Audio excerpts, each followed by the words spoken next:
On November 3, 2020, federal agents from Homeland Security Investigations executed a search warrant at an upscale San Diego County home and walked out with $5 million worth of luxury watches, high-end jewelry, $220,000 in cash, and 17 cell phones. Among everything seized that day, the item that told the clearest story was an RF detector, the kind of device used to sweep a room for hidden listening bugs. That single item said everything about the woman who lived there, Claudia Patricia Alvarez Hernandez, who had spent years building that life in the shadow of one of the most powerful cocaine empires on the US-Mexico border. That empire, and everything it bought her, started in Culiacan, Sinaloa. Culiacan is the capital of Sinaloa State in northwestern Mexico, a city of roughly 1 million people that has for decades served as the symbolic heartland of the Sinaloa Cartel, arguably the most powerful drug trafficking organization in the Western Hemisphere.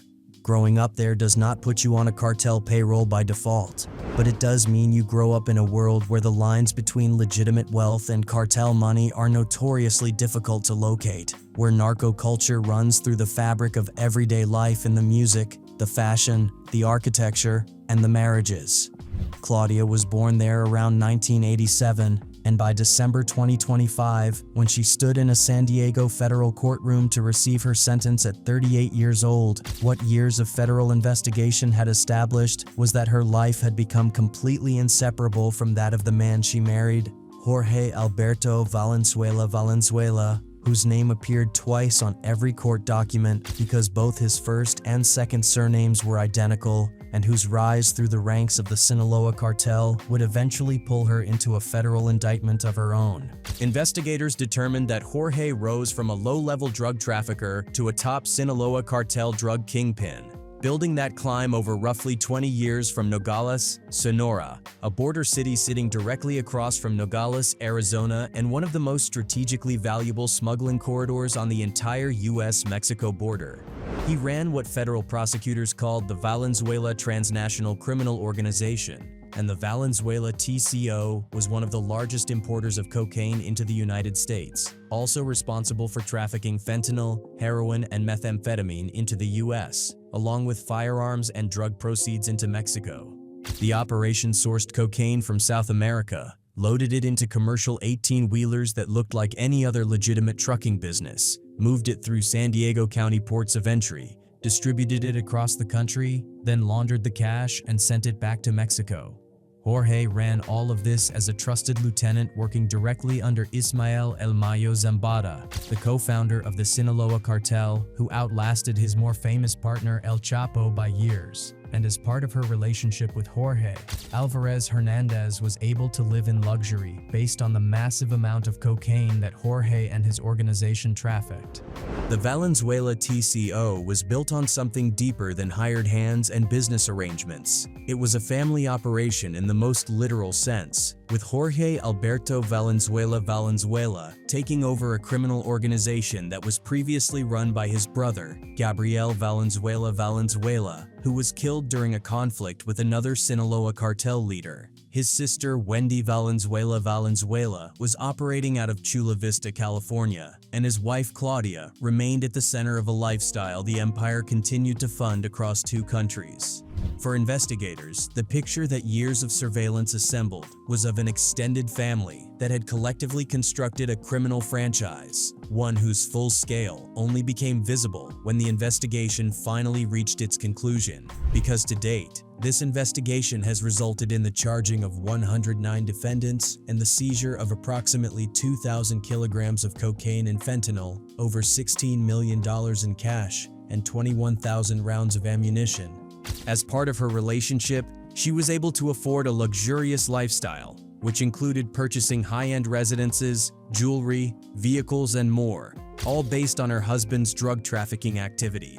The watches seized from her San Diego County home were worth millions of dollars, the kind of timepieces, Rolex, Patek Philippe, Richard Mille, that narco culture has celebrated for generations, and the jewelry ran into the millions alongside them.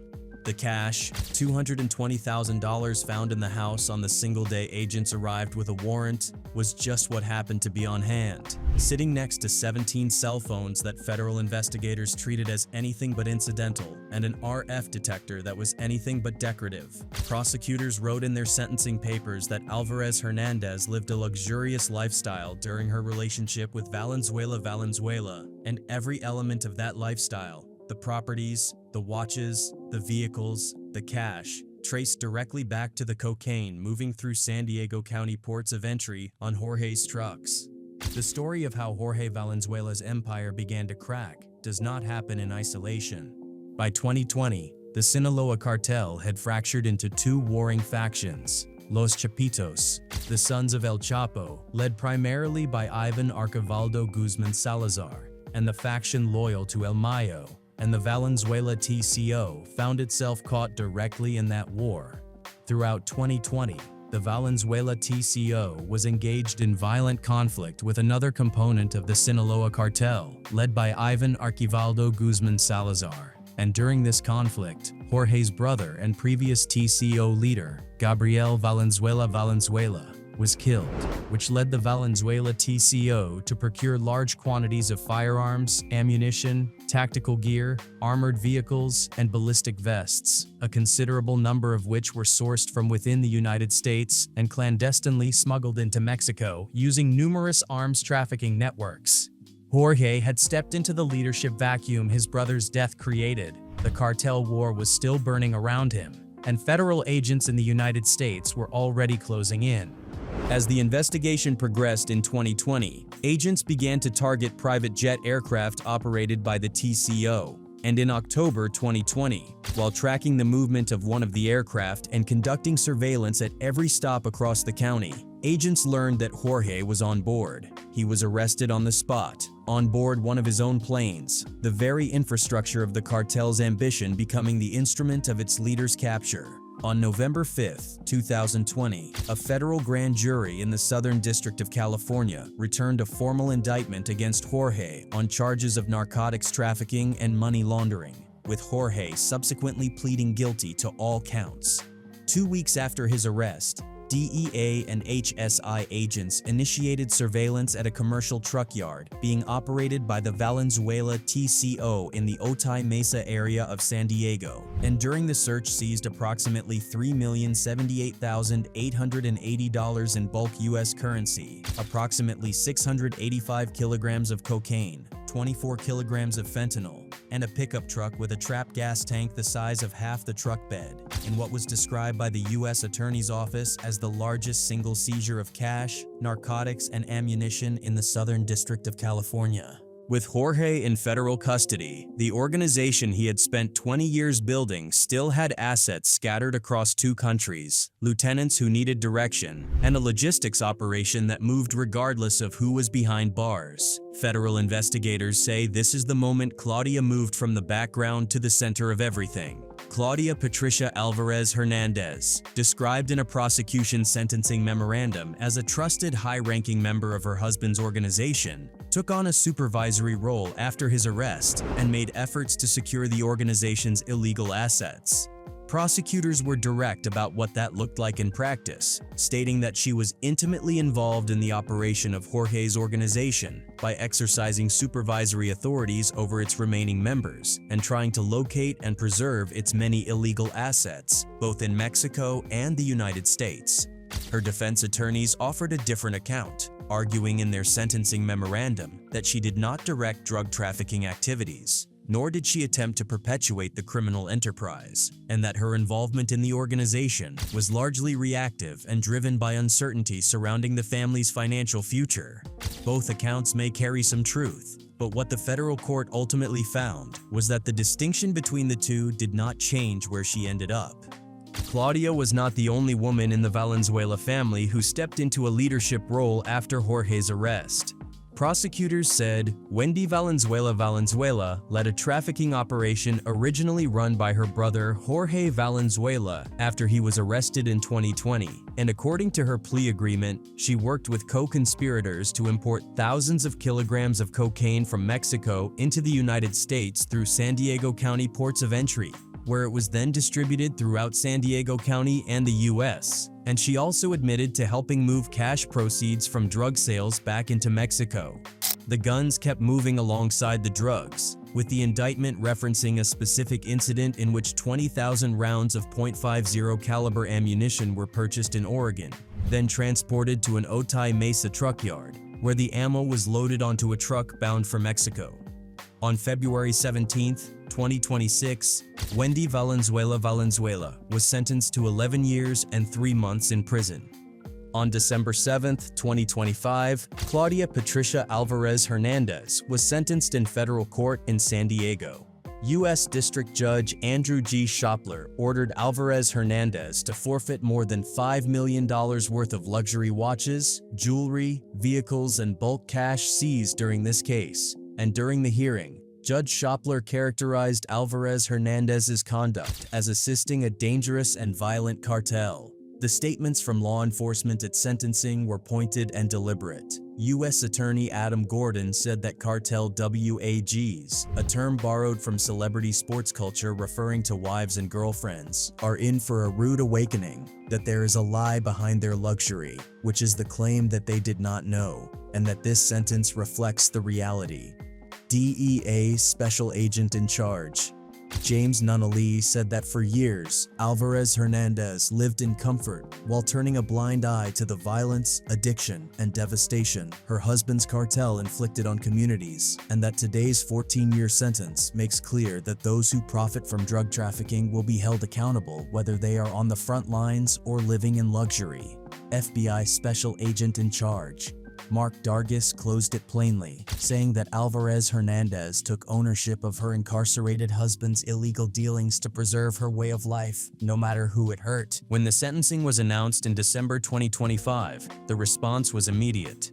The FBI's official accounts on X, Instagram, and Facebook all ran the announcement from their San Diego field office, and the posts spread across platforms within hours. The line that cut through everything, the one that people kept sharing and quoting and debating, was the Cartel WAGs line from U.S. Attorney Adam Gordon, because it put a name to something the public had long struggled to articulate: the quiet complicity of a life built on someone else's operation, funded by someone else's violence, and maintained through the simple act of never asking where any of it came from. Spanish-language media gave the case extensive coverage as well, with Milenio, Infobay, El Imparcial, and Zeta Tijuana all running full stories. And across all of that coverage, the detail that drew the most consistent attention was the watches. The luxury timepiece seizure becoming a shorthand for the scale of what the Valenzuela TCO had built and what it ultimately cost everyone involved to sustain it.